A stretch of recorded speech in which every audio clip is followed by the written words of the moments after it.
Grüß dich zurück zu Mass Effect 3. Es gibt eine riesen Planänderung. Jawohl, wir haben in der letzten Aufnahme hier in Rannoch begonnen mit den Quarianern und den Geth. Ich zeig dir mal was. Wir müssen noch den Geth-Server abschalten und die Reaper-Basis zerstören. Ich habe jetzt diese Stunde... Ich zeig's dir nochmal. Warte, wir gehen mal nochmal rein. In der letzten Aufnahme, die ich jetzt aber gelöscht habe, habe ich diese Mission schon gemacht.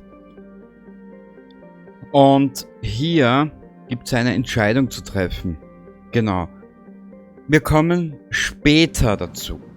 Vorerst habe ich mir was anderes überlegt.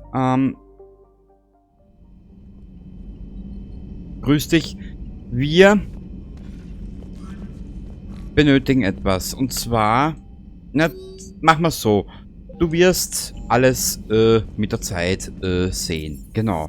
Ich möchte noch ein bisschen hier weitermachen. Schau her. Und zwar Gruppe. Ja, genau.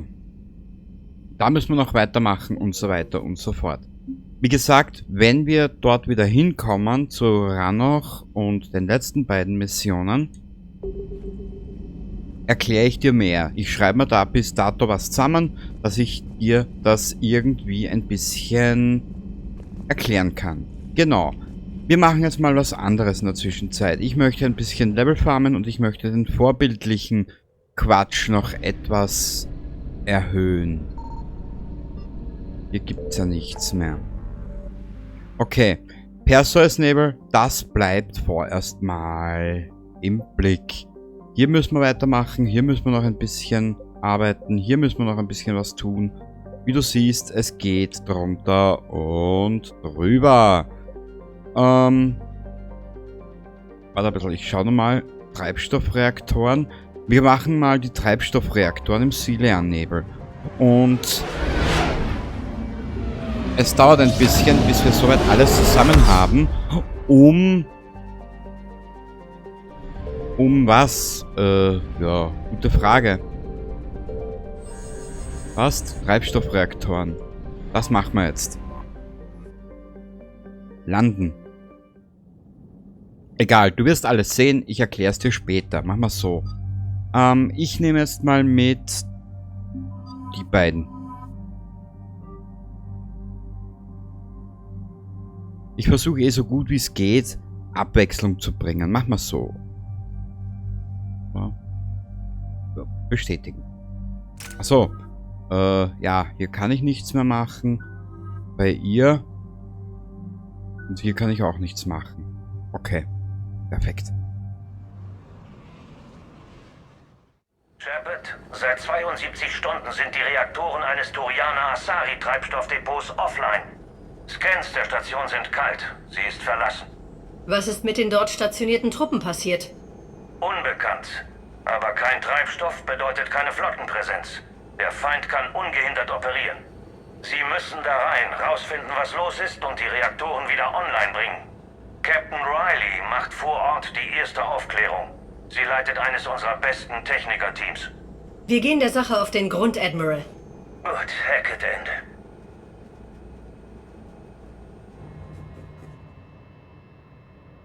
Commander, Corporal Nearick. Captain Riley ist vor Ort und wartet auf Sie. Bevor wir Riley treffen, was anderes. Wir müssen hier mal speichern. Genau. Dann müssen wir in die Optionen. Ich muss das ausprobieren. Ich habe das Spiel in der Zwischenzeit mal deinstalliert. Und dann wieder installiert. Ja, ich weiß nicht warum, aber mir kommt vor, und du hast es ja in den letzten Aufnahmen gesehen, die Qualität ist nicht unbedingt die beste, wie du gerade siehst. Ja. Frag mich bitte was Leichteres. Was es hier bei der Optimierung des Spiels gehabt hat, ich weiß es nicht. Ein Behandlungsplan für chemische Verbrennungen. Ziemlich detailliert. Strahlungswarnung, Commander. Auf jeden Fall vermeiden. Naja, dann Sag mal, was haben die da gemacht? Haben die hier einen Buff aufgemacht? Soldat? Bestätige. Toxische Strahlung verhindert den Zugang zum Großteil des Rasters. Überleben an den kritischen Stellen nicht möglich. Wie gesagt, Wir brauchen eine Umgehungslösung für die Strahlung, Soldat. Wird gemacht, Ma'am. gut optimiert ist Teil 3 nicht, muss ich ehrlich gesagt sagen. Captain Riley, Status. Commander, es ist mir eine Ehre. Wir konnten auf die Reaktorlogs zugreifen und haben das hier gefunden. Commander, Captain Riley hat mich die Anlage scannen lassen. Es ist ein System mit 2 Reaktoren. Sie müssen sich also in 2 Teams aufteilen.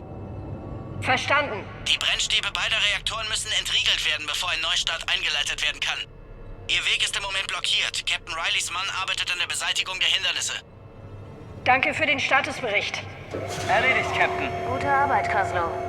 Umgehungslösung eingerichtet, Commander. Ich übernehme jetzt. Brennstab entriegeln. Okay. Bringen Sie Ihr Team zu Reaktor 2 und halten Sie Funkkontakt. Verstanden. Wir geben Ihnen Deckung, bis Sie in Sicherheit sind. Ah, das ist aber lieb von dir.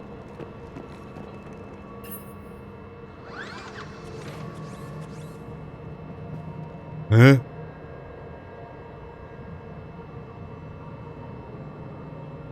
Ach so. Also ein bisschen. Team 2 zieht sich zurück, Commander. Viel Glück, Captain. Etwas stimmt hier nicht. Es ist zu ruhig. Wie eine Gruft. Ja, genau. Weiterhin wachsam bleiben. Hä? 4000 Credits, ja, nachdem ich in der letzten Runde so viel Geld ausgegeben habe. Also ein bisschen.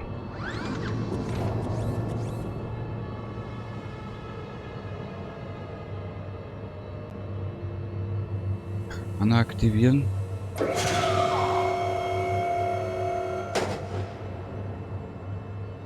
Dann müssen wir dahin bewegen.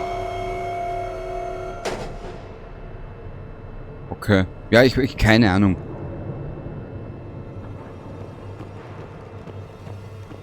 Ja, hier kann man nicht runter. Kapiere ich jetzt? Ach so. Okay. Mal ein bisschen. Irgendwas passt hier ja nicht.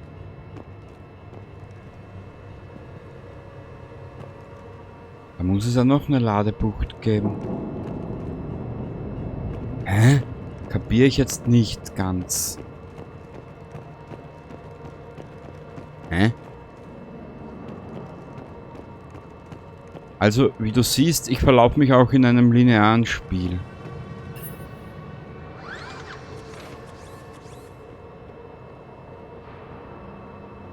Navigationsfehler.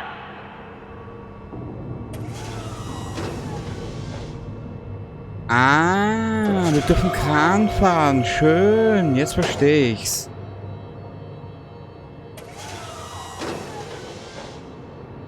Tolle Wurst.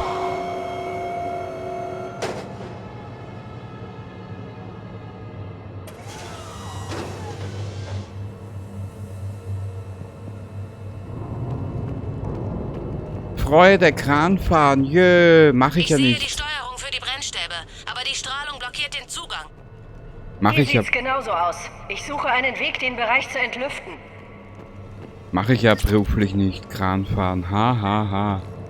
Entlüftungssektor A1. Und hier ist Sektor A2, nö. Das sieht aus wie eine Belüftungssteuerung. Damit müsste es gehen. Strahlung zurückgegangen. Konsole jetzt zugänglich. Dann entriegeln wir jetzt die Brennstäbe. Na super, jetzt darf ich Brennstäbe entlüften. Na gut, ja, mehr wie schief gehen kann's ja nicht. Heißt ein altes Sprichwort. Warte mal. Auskennen gleich 0. Kann ich hier runter? Ohne getoastet zu werden. Okay, hier komme ich rauf. Energie wiederhergestellt. System bereit. Brennstäbe hier entriegelt. Moment mal. Commander, Captain, da bewegt sich was in Ihrer Nähe. In Verteidigungsstellung. Feind nähert sich. Wir sind bereit.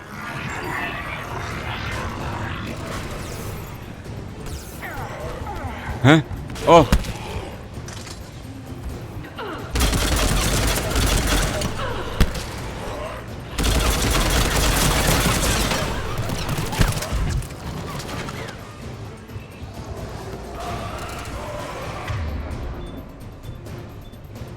So, bitteschön. Ärgert euch damit, ihr Trottel.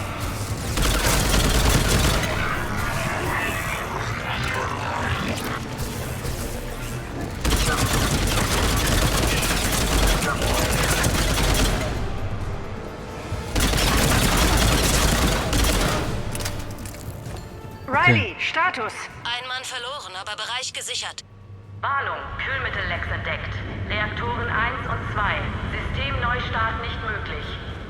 Ich sehe sie. Sie müssen alle Bremssubstanztanks versiegeln. Ich sehe die Tanks von Reaktor 2. Rücke vor zum Versiegeln.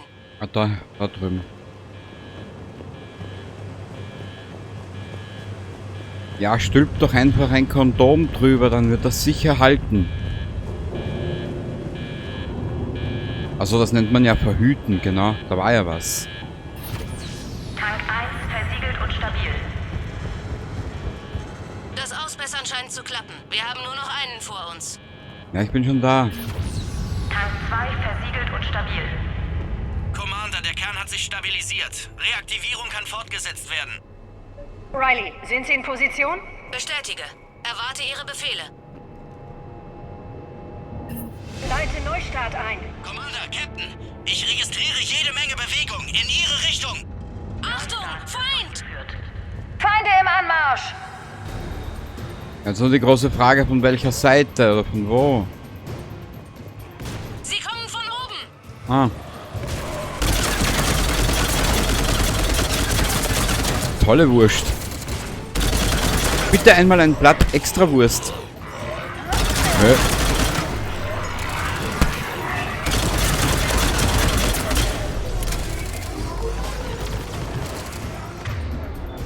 Ich sag's euch, da machst du's mit.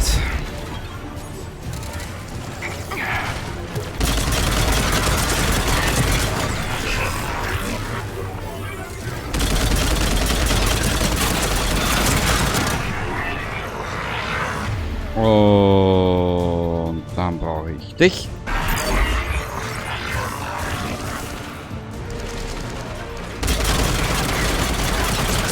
Meine kleine Helferin.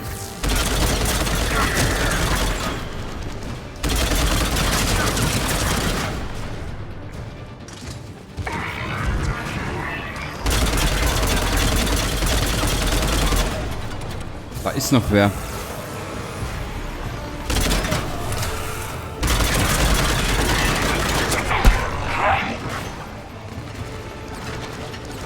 So.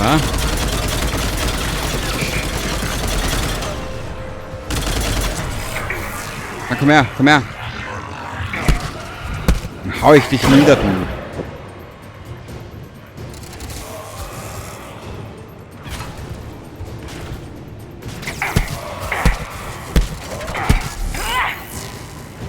Sehr gut, Shepard.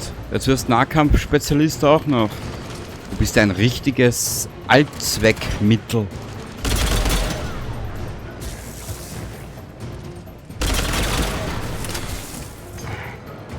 Oh.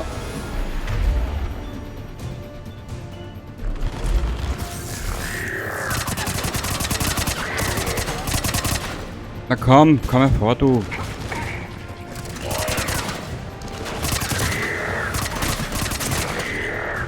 Ich habe jetzt nicht getroffen, weil wer anders. Hab's gemerkt.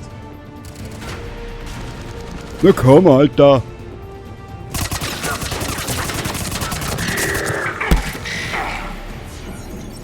Ich bin schon wieder zu wagemutig. Naja. Wo müssen wir hin?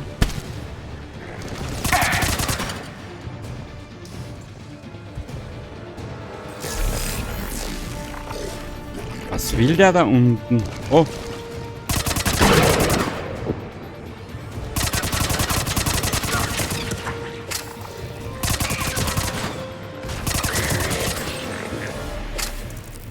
Commander, wir werden überrannt!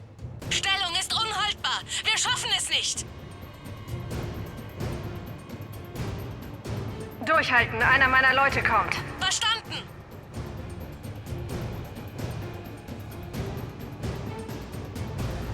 Liara, Sie klären das. Sofort. Oh!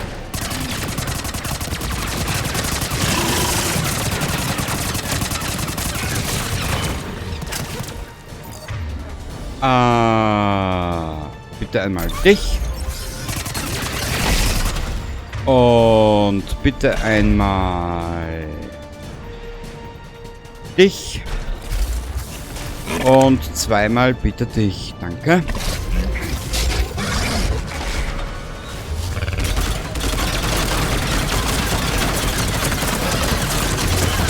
Ah, Tali, das war nicht so schlau. Blöde Kuh.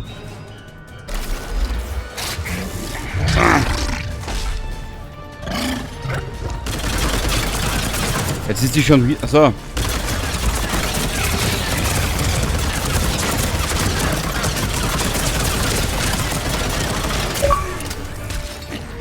Auge des Hurricane. Cool.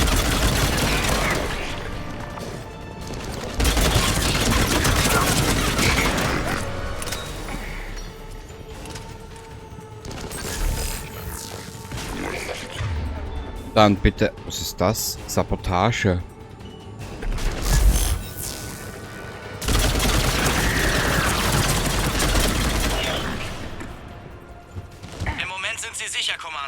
Aber ich erreiche Captain Riley nicht. Was ist mit Liara? Nichts, Commander. Niemand antwortet auf meine Funksprüche. Scheiße. Aber ich registriere Bewegungen in Richtung Exfiltrationspunkt. Schließen Sie den Neustart ab, dann können wir uns dort treffen. Alles klar. Das ist nicht gut. Neustart abgeschlossen. Reaktor vollständig hochgefahren und betriebsbereit, Commander. Irgendwas ist ja hier im Anus. BZW im Argen. Was hier durch? Nee, oder?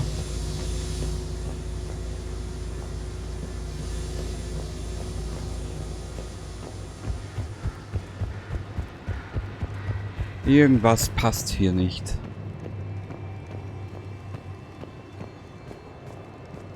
Commander, Sie haben uns gerettet. Mein Team steht in Ihrer Schuld. Aha, das war's jetzt, oder was? Danken Sie Dr. Tissoni. Es ist nicht notwendig. Na bitte, jetzt haben wir's benannt. Gute Arbeit. Machen Sie Meldung bei den Shuttles. Ja, so eine kurze Dauerlösung halt, ne? Nicht wahr?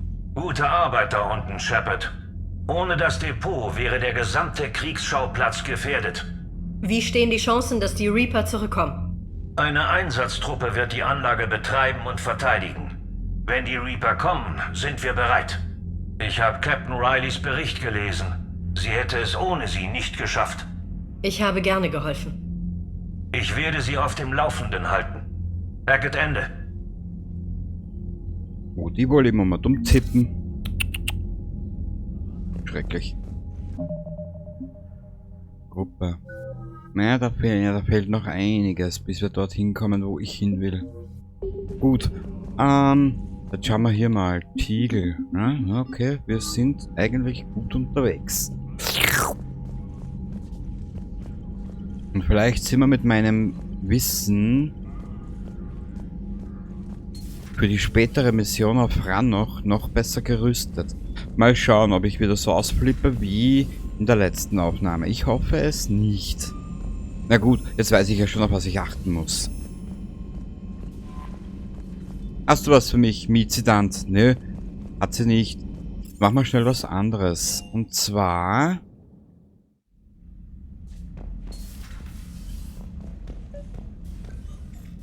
Tali, wenn Sie raufkommen möchten? Ich bin gleich da.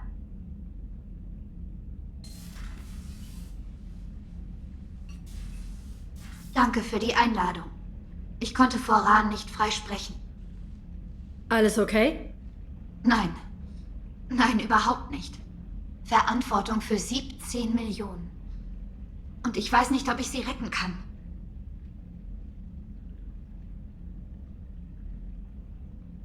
Sie tun ihr Möglichstes. Falls die Flotte scheitert, dann nicht ihretwegen. Ich habe meinem Vater geholfen. Und Sens Pläne?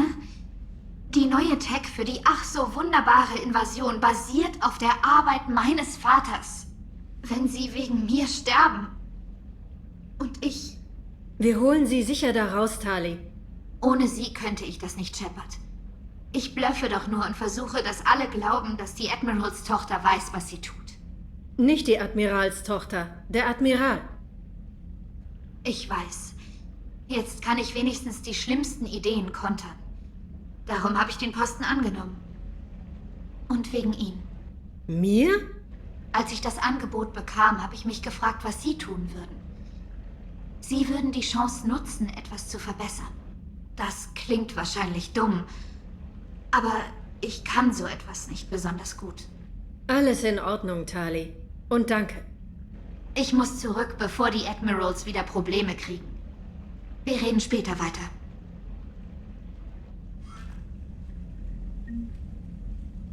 So, hier, also die E-Mails, na gut. Das interessiert mich jetzt eher einen feuchten Hering. Crewdeck. Da brauchen wir jetzt einmal nichts. Wir haben nichts, was wir derzeit machen könnten. Haben wir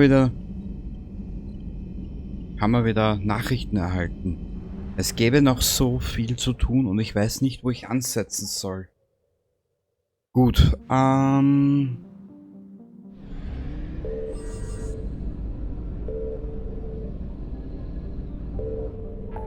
wir müssen das alles noch weiter ausbauen.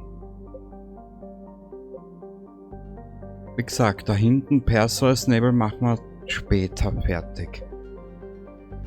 Und ich bin mir 100% sicher, überall ploppt noch was auf.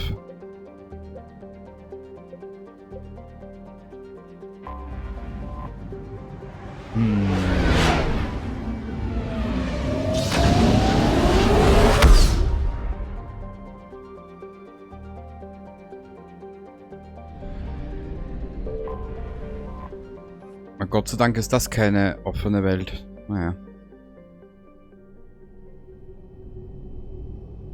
Ja, Stock 42, persönliches Apartment. Hä?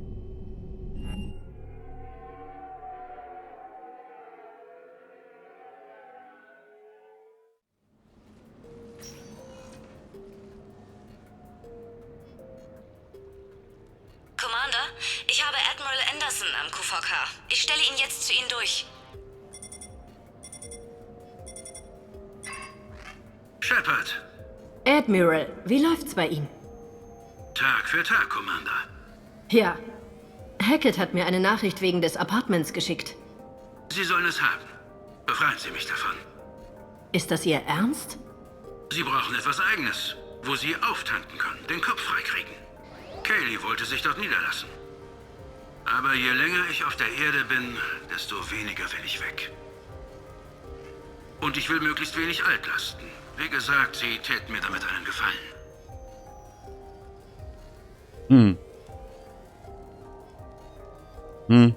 Ja.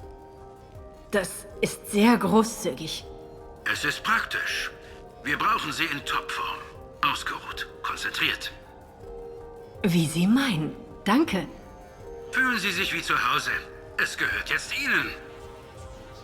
Das kriege ich sicher hin. Okay. Gut. Das wollte ich schon lange tun. Wir reden in Kürze wieder. Seien Sie vorsichtig da draußen, Anderson. Sie auch, Shepard. Oh. Geile Scheiße. Apartment erkunden.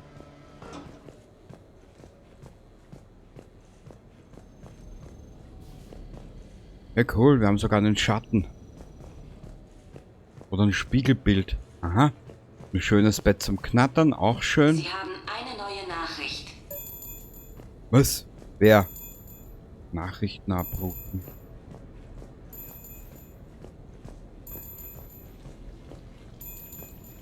Hier. Nein, schon gut. Ein paar Minuten Kontaktkrieg? Ja, ich war dabei. Mein erster echter Kampfeinsatz. Der erste für viele von uns. Ich erinnere mich noch an eine Nacht in der Anfangsphase des Krieges. Ich saß angeschnallt auf meinem Platz, als unser Transporter sich der LZ näherte.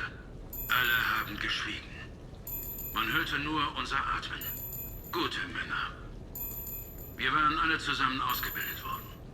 Ständig rissen wir Witze und alberten herum, aber diesmal nicht. Da war nur das Rumpeln des Shuttles und dieses schwere Atmen. Wir alle dachten dasselbe. Wir bekämpfen jetzt außerirdische Invasoren. Aliens. Man stelle sich das vor. Wir waren alle mit der Frage aufgewachsen, was da draußen wohl sein mochte. Oder ob wir allein im Universum waren. Und jetzt wussten wir es. Wir waren nicht allein. Und das brachte uns Probleme. Wir standen also kurz davor, einem Feind zu begegnen, der so anders und unbekannt war, dass wir es uns nicht mal vorstellen konnten. Ich wusste, dass ich etwas sagen musste, um die Männer zu beruhigen. Also drehte ich mich zu dem Soldaten neben mir um, ich glaube, er hieß Hendricks, und fragte ihn, wie es seiner Mutter ging. Gut, antwortete er. Warum? Weil ich gehört habe, dass ihre Frau Mama so hässlich sein soll, dass die Marines sie für einen Turianer gehalten haben und beinahe erschossen hätten. Einige haben daraufhin gegrinst. Und dann wandte sich Hendricks mir zu und sagte, verdammt, Anderson, und ich habe gehört, dass ein Bild von ihrer Frau Mama diesen verdammten Krieg überhaupt erst ausgelöst hat. Es hat die Turianer zu Tode erschreckt. Darüber haben wir dann alle sehr gelacht. Und die Jungs haben in dieser Nacht großartig gekämpft. Manchmal braucht es eben nicht viel. Nur einen Witz, einen Schulterklopf. Einen kleinen Hinweis darauf, dass schon alles wieder in Ordnung kommt. Na bitte. Was ist denn hier alles? Anderson Interview. Was haben wir hier? Verpflichtung. Katalog.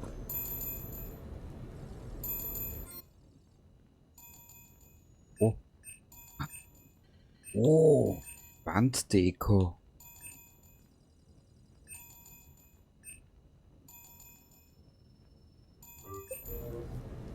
Oh, geil.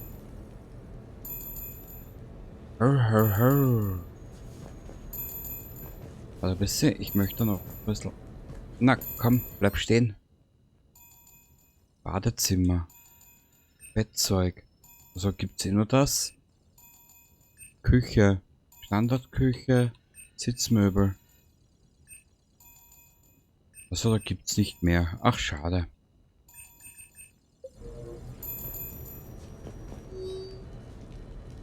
Ach du meine Güte. Ja. Es gibt noch viel zu tun. Wahnsinn. Also warte ein bisschen. Vor einigen Monaten hatte ich die Gelegenheit zu einem Gespräch mit einem der höchst dekorierten Soldaten der Erde, Admiral David Anderson. Er war so freundlich, meine Fragen zu beantworten und über seine Laufbahn zu sprechen. Heute ist der Admiral auf der Erde und befehligt die Verteidigung unserer Heimat gegen die Reaper. Wir haben keine Verbindung zu ihm oder anderen Soldaten auf der Erde, aber wir dürfen nicht vergessen, was sie für uns tun. Die heutige Ausgabe ist allen Soldaten da draußen gewidmet, die für unsere Sicherheit kämpfen und sterben. Admiral Anderson, heute wird das 30-jährige Bestehen des N7-Programms gefeiert. Können Sie den ersten Tag Ihrer Ausbildung in diesem heute so berühmten Programm beschreiben? Das interplanetare Kampftraining ist vom ersten Tag an eine hochprofessionelle Angelegenheit. Wie meinen Sie das? Die Teilnehmer erhalten ihre Grundausrüstung und werden dann getrennt und ohne Navigationsdaten auf einem Asteroiden abgesetzt. Der Test endet, wenn dem letzten der Sauerstoff ausgeht. Das klingt abschreckend. Was passiert mit denen, die zuerst keine Luft mehr haben? Für die ist das Programm beendet. Die besten N7-Leute können alleine überleben, aber sie arbeiten zusammen und dann geht es sogar noch länger. Das ist sehr beeindruckend, Admiral. Überlebenstraining im Weltraum. Das muss unfassbar schwierig sein. Es erfordert sicherlich enorme Charakterstärke und auch ganz normale Stärke. Aber Sie machen ja auch den Eindruck einer starken Persönlichkeit. Verzeihung, Soll das eine Frage sein? Nun, formt das Programm die Männer, die für diesen Dienst geeignet sind? Oder glauben Sie, dass sie dafür geboren wurden? Ein bisschen von beidem, nehme ich an. Jeder Soldat erreicht in seiner Laufbahn einen Punkt, manche sogar öfter als einmal, an dem von ihm verlangt wird, mehr zu leisten, als er selbst je für möglich gehalten hätte. Dieser Augenblick ist die eigentliche Prüfung. Ich habe Frauen und Männer gesehen, die eigentlich hätten scheitern müssen, aber dennoch durchhielten weit über alle Grenzen hinaus. So eine Erfahrung verändert jeden. Andere schaffen es nicht, trotz aller Talente und Fähigkeiten. Manchmal können sie sich nochmal zusammenreißen und weitermachen. Und manchmal sind sie einfach fertig. Und Sie? Hatten Sie solche Augenblicke? Ich hatte ein paar davon. Über keinen davon möchte ich sprechen. Aber ich glaube, die schwersten Prüfungen stehen mir erst noch bevor. Weshalb sagen Sie das? Nennen Sie es eine Vorahnung. Die Intuition eines Soldaten? Sowas in der Art. Vertrauen Sie Ihrer Intuition? Ich meine, folgen Sie eher Ihren Gefühlen oder Ihrem Verstand? Das hängt ganz von der Tagesform ab. Nein, wenn ich ganz ehrlich bin, muss ich zugeben, dass ich meinen Instinkten vertraue. Das Problem ist, dass Kriege nicht geordnet ablaufen. Und der Feind ist niemals berechenbar. Selbst der erfahrenste Veteran gerät in Situationen, für die er nicht ausgebildet wurde. In diesen Fällen, und es gibt sie öfter, als ich zugeben möchte, sind die eigenen Instinkte das Einzige, was einen am Leben erhält. Und die Männer und Frauen, die an ihrer Seite kämpfen. Aber Soldaten sind doch nur so gut wie ihr Anführer. Oder stimmt das gar nicht? Doch. Ein guter Anführer macht einen brauchbaren Trupp großartig. Ein schlechter Anführer... Nun, leider statuiert der Krieg an ihnen sehr oft ein Exempel. Was macht denn einen guten Anführer aus? Ich würde sagen, ein guter Anführer stellt das Leben seiner Männer über den Erfolg der Mission.